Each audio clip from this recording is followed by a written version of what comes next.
तो भाई और बहनों, ये सारा का सारा जो ये प्रोपेगेंडा है, आप भाई बहनों को पता है, ये सतलोक आश्रम वाले वकीलों के कहने पर कि भैया अगर संत रामपाल जी को जमानत चाहिए, यदि संत रामपाल जी को फरलो चाहिए, पैरोल चाहिए, तो आप सतलोक आश्रम वालों ने संत रामपाल जी को सामाजिक व्यक्ति घोषित करना पड़ेगा, क्योंकि समाज में संत रामपाल जी की छवि बरवाला कांड के बाद बहुत ज्यादा धूमिल हो चुकी है। अब तुम लोगों ने संत रामपाल जी की छवि को सुधारना पड़ेगा। तो इन नालायक सतलोक आश्रम वालों ने अपनी छवि को सुधारने के बजाय अपने गुरु को मानुष मानकर वकीलों की शिक्षा पर अपने गुरु की छवि को सुधारने का कुप्रयास शुरू कर दिया। अरे भैया, गुरु की छवि कभी खराब नहीं होती है। और देखो भाई और बहनों, कितनी बड़ी विडंबना है। इन्हीं लोगों ने, सतलोक आश्रम वालों ने, संत रामपाल जी के परिवार वालों ने, सतलोक आश्रम कमेटी वालों ने 2014 बरवाला कांड के समय अपनी मनमानियां करके संत रामपाल जी को देश और दुनिया में मुफ्त में बदनाम करवाया। मुफ्त में उनको बदनाम करवाया।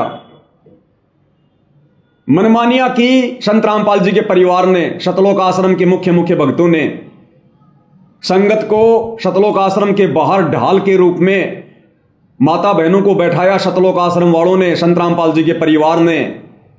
और उसके बाद जो लड़ाई झगड़े हुए, जिसमें 6 भक्तों की मौत हुई, वो मर्डर का मुकदमा लग गया संत रामपाल जी के परिवार वालों पर नहीं लगा, संत रामपाल जी के ऊपर लगा। ये तो भाग गए नालायक, भगोड़े बनकर घूमते रहे और संत रामपाल जी के ऊपर मर्डर का मुकदमा लग गया, संत रामपाल जी के ऊपर देशद्रोह का मुकदमा लग गया। जबकि वो कमांडो बनाए संत रामपाल जी के परिवार ने, वो प्राइवेट आर्मी बनाई संत रामपाल जी के परिवार ने। तो ये नालायक अपनी गलतियों को स्वीकार नहीं कर रहे और मुफ्त में इन्होंने 2014 बरवाला कांड के समय देश और दुनिया में संत रामपाल जी को बदनाम करवाया। उसके बाद इन्होंने हाल ही 2 महीने पहले चंडीगढ़ हाई कोर्ट में याचिका लगाकर संत रामपाल जी की ओर से माफीनामा पेश कर दिया। यानी इन्होंने यह साबित कर दिया कि संत रामपाल जी हाई कोर्ट से माफी मांग रहे हैं हाथ जोड़ के कि साहब मुझे जमानत दे दो, मैंने कोर्ट की अवमानना की है, मुझे माफ कर दो, आगे से मैं कभी भी ऐसी गलती नहीं करूंगा, शिकायत का मौका नहीं दूंगा। पूरे हरियाणा के अखबारों में ये न्यूज आई कि संत रामपाल जी ने अवमानना वाले मुकदमे में कोर्ट से माफी मांगी और जिम्मेदारी ली कि हां मैंने गलती की।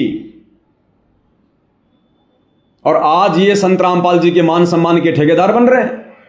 पहले तो संत रामपाल जी को बदनाम करवाते हैं, ये समाज में उनकी निंदा करवाते हैं अपने घटिया कार्यों के तहत, अपनी घटिया आदतों के तहत। और अब ये संगत का करोड़ों रुपया बर्बाद करवाकर संत रामपाल जी के मान सम्मान के ठेकेदार बने फिर रहे हैं। ये दोगला आचरण है, दोगला आचरण है। तो भाइयों और बहनों, 14 जनवरी को जो फैसला आना था हाई कोर्ट से संत रामपाल जी की जमानत को लेकर, अब वो फैसला कोर्ट ने टाल दिया है और तारीख रख दी है 4 अगस्त। यानी फिलहाल आज है 15 जनवरी 2026 और कोर्ट ने अगली सुनवाई का समय रख दिया 4 अगस्त का। लगभग 7 साढ़े 7 महीने आगे का समय कोर्ट ने रख दिया कि हम 4 अगस्त को विचार करेंगे कि संत रामपाल जी को जमानत देनी है या नहीं देनी है। और भाइयों और बहनों, जैसे इन लोगों को इस बात का पता चला कल शाम को, दोपहर को, कि कोर्ट ने समय आगे बढ़ा दिया 4 अगस्त का, और दूसरी तरफ ये सतलोक आश्रम वाले रोहतक के लाडोत में संत रामपाल जी के मान सम्मान में जो कार्यक्रम आयोजित करवाने वाले थे 18 जनवरी को, इन्होंने तुरंत उस कार्यक्रम को बैन कर दिया, बंद कर दिया और संगत में एक मैसेज डलवा दिया कि 18 जनवरी को रोहतक के लाडोत में संत रामपाल जी के मान सम्मान में जो कार्यक्रम होने जा रहा था, संत रामपाल जी के आदेश से उसको स्थगित कर दिया गया है। और रीजन क्या बताया कि सतलोक आश्रम में 27, 28, 29 जनवरी 2026 को 3 दिन का भंडारा है, उसके बाद में देखेंगे आगे। ऐसा कुछ भी नहीं है भाई और बहनों, ना संत रामपाल जी का पहले कोई आदेश था, ना संतरामपाल जी का कल कोई आदेश आया। ये सारा का सारा मनमाना खेल इन सतलोक आश्रम वालों का है। क्योंकि भाइयों और बहनों, जिस कार्य के लिए संतरामपाल जी की जमानत के लिए उनको मानुष मानकर ये लोग सारे मान सम्मान के कार्यक्रम आयोजित करवा रहे थे, जब कल इन्होंने देखा कि भैया हाई कोर्ट ने तो 7 महीने आगे का समय रख दिया, फिर क्या फायदा करोड़ों रुपया बर्बाद करने का। तो आनन फानन में इन्होंने संतरामपाल जी का नाम लेकर और 18 जनवरी 2026 को लाडोत रोहतक में जो कार्यक्रम होने जा रहा था उसको कैंसिल कर दिया। ये इनका मनमाना खेल, मनमाना आचरण और ये नादान संगत, जैसा इनको कह दिया जाता है सतलोक आश्रम के द्वारा वैसा ही मान लेती है। तो भाइयों और बहनों, ये सारा का सारा जो ये प्रपंच है, जो खेल है, ये भक्तों की नादानी के चलते हो रहा है, केवल नादानी के चलते। अब भाइयों और बहनों, असल में कारण क्या है वो आप और हम साध संगति से जुड़े भाई बहनों को पता है। क्योंकि जो अपने सतगुरु को जानेगा वो फिर सतगुरु के विचारों को भी जान जाएगा, सतगुरु की मनसा को भी जान जाएगा। सतगुरु फिर अपना आशीर्वाद देता है, उन आत्माओं को सत प्रेरणा करता है। अब भाइयों और बहनों, जानबूझकर ये परम शक्ति सतगुरु रामपाल जी अपनी जमानत नहीं करवा रहे हैं। अन्यथा कौन सी बड़ी बात है भाइयों और बहनों, राम रहीम जिनके ऊपर मर्डर का मुकदमा साबित हो चुका है, सजा हो चुकी है, वो बंदा हर दूसरे तीसरे महीने 40-40 दिन की पैरोल पर आ जाता है, 40-40 दिन की पैरोल पर। तो संत रामपाल जी ने तो ऐसा कुछ किया भी नहीं। राम रहीम को पकड़ने के लिए तो तकरीबन 40 लोगों की मौत हुई थी, 40 लोगों की।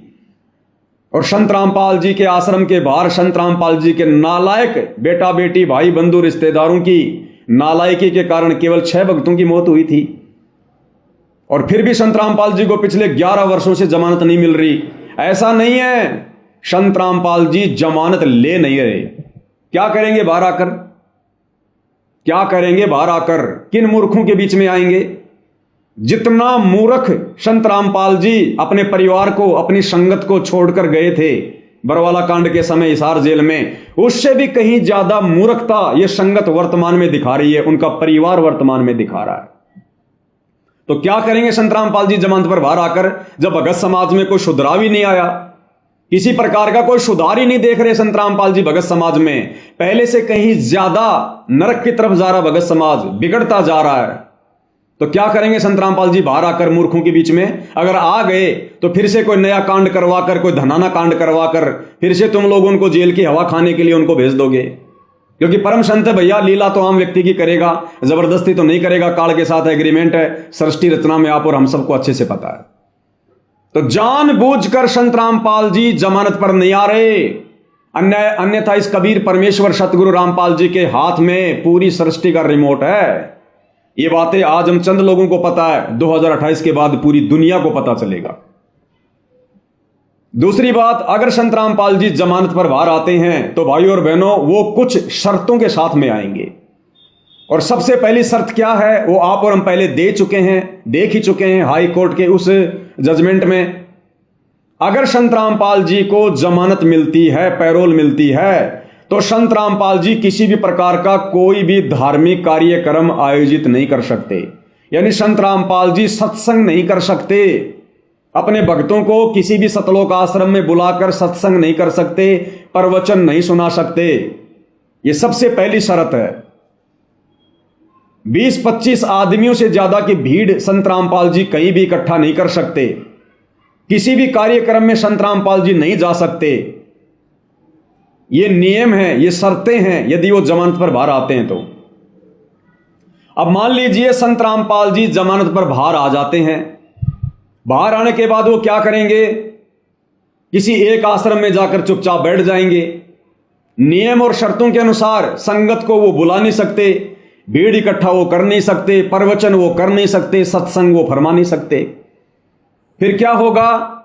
फिर सारा का सारा जो ये कार्यक्रम है ये कौन संभालेगा? ये सतलोक आश्रम वाले संभालेंगे, उनके बेटा बेटी भाई बंधु रिश्तेदार संभालेंगे। और सारा का सारा जो षड्यंत्र है ये फिर इनके माध्यम से चलेगा।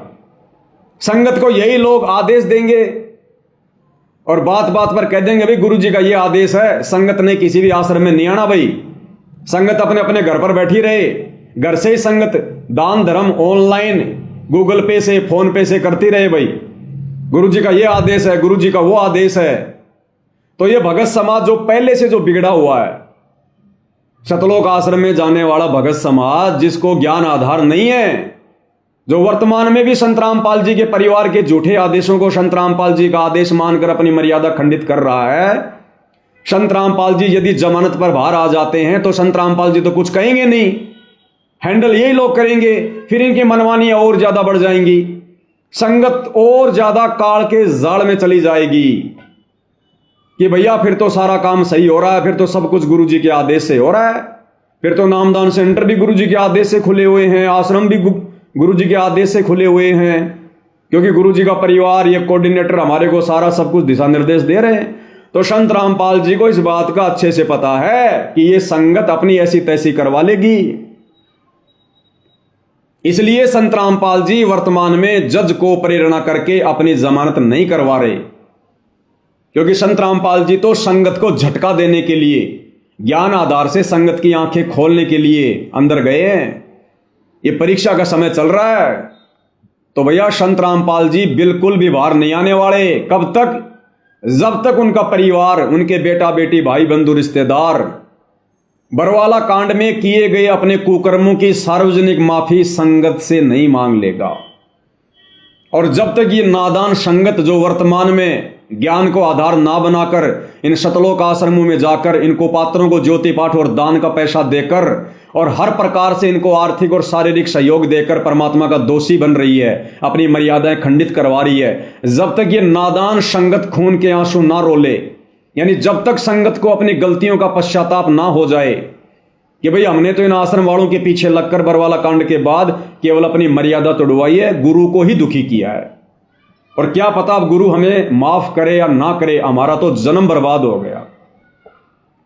तो जब तक भाई और बहनों ये सतलोक आश्रम वाले, संत रामपाल जी के परिवार वाले सार्वजनिक माफी नहीं मांगेंगे, और जब तक ये संगत में और समाज में सिद्ध नहीं हो जाता है कि बरवाला कांड का असल दोषी कौन था, बाबा रामपाल था या बाबा रामपाल का ये कलयुगी परिवार था, ये सतलोक आश्रम मैनेजमेंट हरियाणा था, जब तक ये सारी चीजें क्लियर नहीं हो जाती हैं तब तक संत रामपाल जी बाहर नहीं आने वाले। और यदि ये सतलोक आश्रम वाले काल प्रेरणा से ढीठता दिखाते हुए अगर इस प्रकार से माफी नहीं मांगते हैं, अपने कुकर्मों का दोष अपने ऊपर नहीं लेते हैं, अपनी गलतियां स्वीकार नहीं करते हैं, तो भाई और बहनों बैटरी कब तक चलेगी? मर्यादा सबकी खंडित है, बैटरी धीरे धीरे डिस्चार्ज हो रही है, और जब इनके पाप कर्म बढ़ेंगे तब इनकी दुर्गति का दौर शुरू होगा, दुर्गति का दौर। उस समय स्वतः ही देश और दुनिया के सामने जाहिर हो जाएगा कि हां, बरवाला कांड में सबसे बड़ा दोषी कौन था, किन लोगों के दोष की सजा, किन लोगों के कुकर्मों की सजा निर्दोष संत रामपाल जी पिछले 11 वर्षों से हिसार जेल में बैठकर भुगत रहे हैं। उस समय यह संगत भी खून के आंसू रोएगी, उस समय संगत भी समझदार हो जाएगी, लेकिन बनेगा कुछ नहीं। अरे समझदारी दिखानी है तो वर्तमान में दिखाओ, ये है समय समझदारी दिखाने का। जैसे हम सत्सेवक भाई बहन साथ संगति से जुड़कर ज्ञान को आधार बनाकर गुरु की गैर हाजिरी में घर को सतलोक आश्रम बनाकर गुरु को भगवान मानकर और जिस प्रकार से मर्यादाओं में रहकर भक्ति कर रहे हैं और सत्य के लिए संघर्ष कर रहे हैं, यह है समय वर्तमान में गुरु को प्रसन्न करने का। और तुम लोग जितने भी कार्य कर रहे हो गुरु के परिवार के झूठे आदेशों की आड़ में, तुम केवल गुरु को दुखी करने वाले कार्य कर रहे हो। तो भाई और बहनों, संत रामपाल जी के परिवार ने यदि अपनी भलाई चाहिए तो संत रामपाल जी के परिवार ने सार्वजनिक माफी मांगनी पड़ेगी। देखो गुरुदेव भगवान ने हमें सत्संग में क्या बताया, कबीर सागर का सरलार्थ ग्रंथ जो संत रामपाल जी ने अपने कर कमल से लिखा है, उसमें संत रामपाल जी ने सदना कसाई की कथा बताई है। सदना कसाई की, सदना कसाई के हाथ काट दिए गए थे, बेचारा जगन्नाथ के मंदिर में जा रहा था अपने गुरु से मिलने के लिए, क्योंकि कबीर परमात्मा ने कह दिया था कि बात अगर तेरे समझ में आ जाए तो मैं जगन्नाथपुरी में रहता हूं, वहां जाना, दीक्षा ले लेना, भक्ति करना। तो जब सदना कसाई के दोनों हाथ काट दिए गए, बेचारा अपना इलाज करवा के जैसे तैसे कपड़ा वगैरह बांध के जा रहा था, रात्रि हो गई थी। रात्रि में एक गांव में रुक गया। एक नंबरदार था, नंबरदार गांव का सरपंच, उसके घर पर रुक गया और कहा भाई मेरे को रात काटनी है, सुबह मैं आगे निकल जाऊंगा। तो नंबरदार ने सदना कसाई को अपने घर में जगह दे दी, खाना खिलाया, सुला दिया। नंबरदार की जो पत्नी थी वो कुचरित्र की थी, बदचलन थी। रात्रि में उसकी नीयत खराब हो गई उस नंबरदारनी की, और सदना के पास में गई कुकर्म करने के लिए। सदना बेचारा पहले से दुखी था, आंखों में आंसू भरकर बोला माई मुझे बख्श दे, मुझे दुखी ना कर, मैं सुबह चुपचाप यहां से निकल जाऊंगा। अब वो औरत अपनी बेइज्जती मान गई और उसने झूठा इल्जाम चिल्ला चिल्ला कर सदना के ऊपर लगा दिया कि ये मेरी इज्जत लूटना चाहता था, मेरी इज्जत लूटना चाहता था। गांव वालों ने सदना कसाई को गांव की चौपाल के बीच में खड़ा कर दिया, नंबरदार भी वहीं। और सब लोगों ने विचार किया कि भाई आजकल तो राह चलते व्यक्ति को रात्रि विश्राम के लिए जगह देने का भी समय नहीं रहा, क्या किया जाए इस आदमी के साथ में। तो सभी लोगों ने विचार विमर्श किया कि भैया जिसकी औरत को छेड़ा गया वो ही सजा देगा।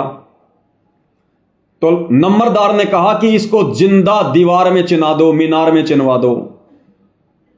तो 4 दीवारी बनाई गई, सदना कसाई को बीच में खड़ा कर दिया गया और उस मीनार को जो है वो बंद किया जा रहा था ताकि ये दम घुट घुट के भूखा प्यासा अंदर ही अंदर ये मर जाए।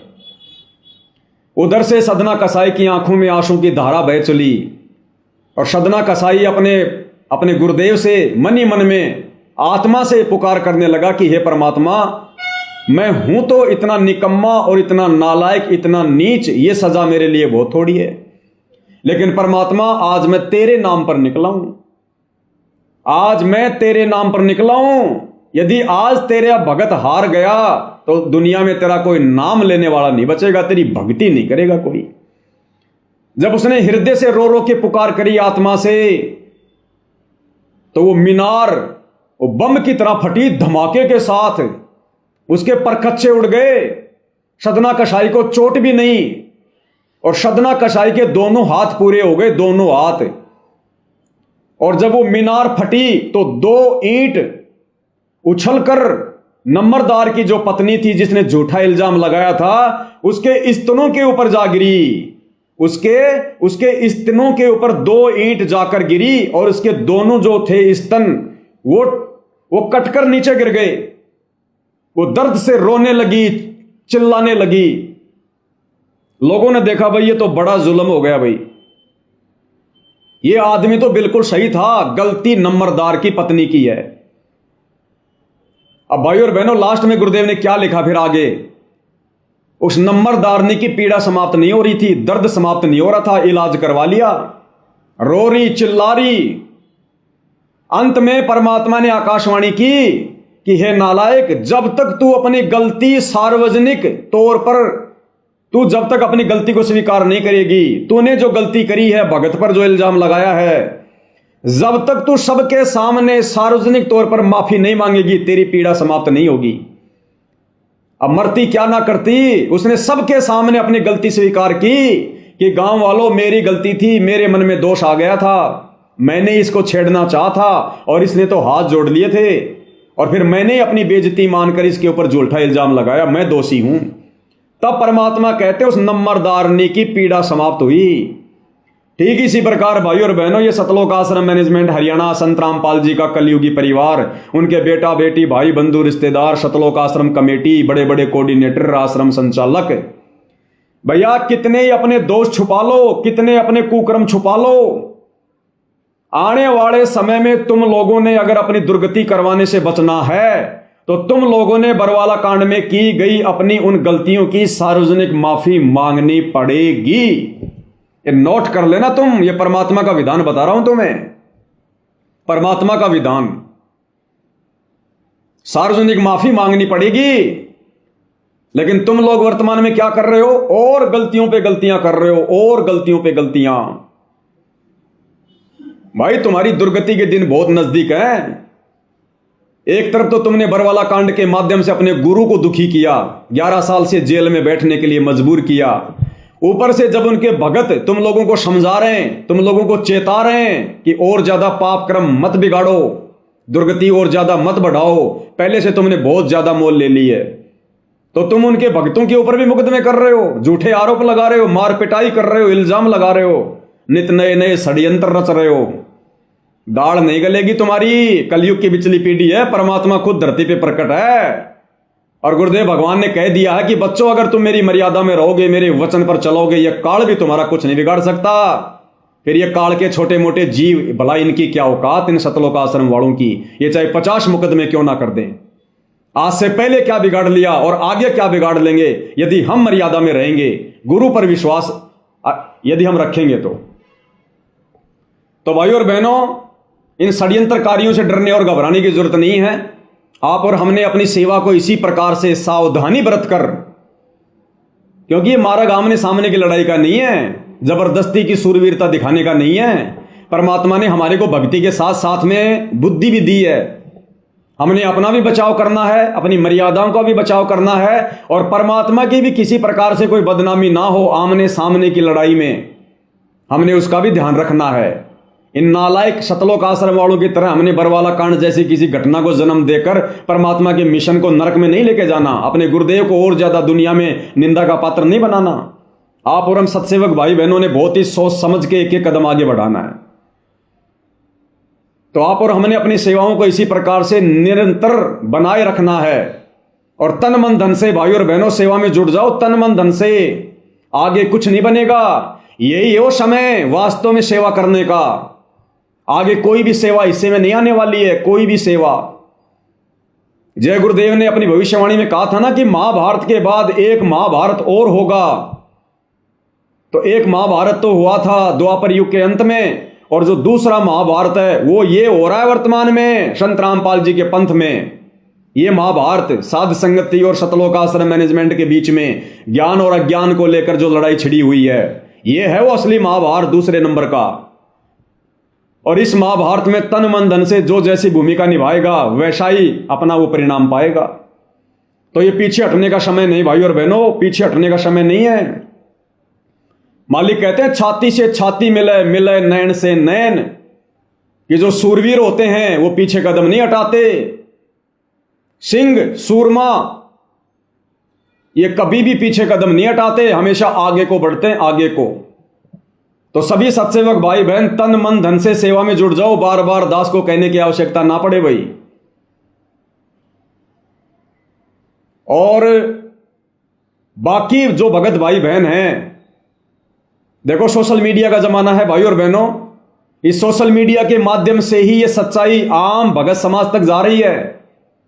और ये सोशल मीडिया सतगुरु रामपाल जी ने केवल इसीलिए दी है ताकि हम ये सच्चाई जन जन तक पहुंचाएं, भगत समाज तक पहुंचाएं, बरवाला कांड के दोषियों का पर्दाफाश करें।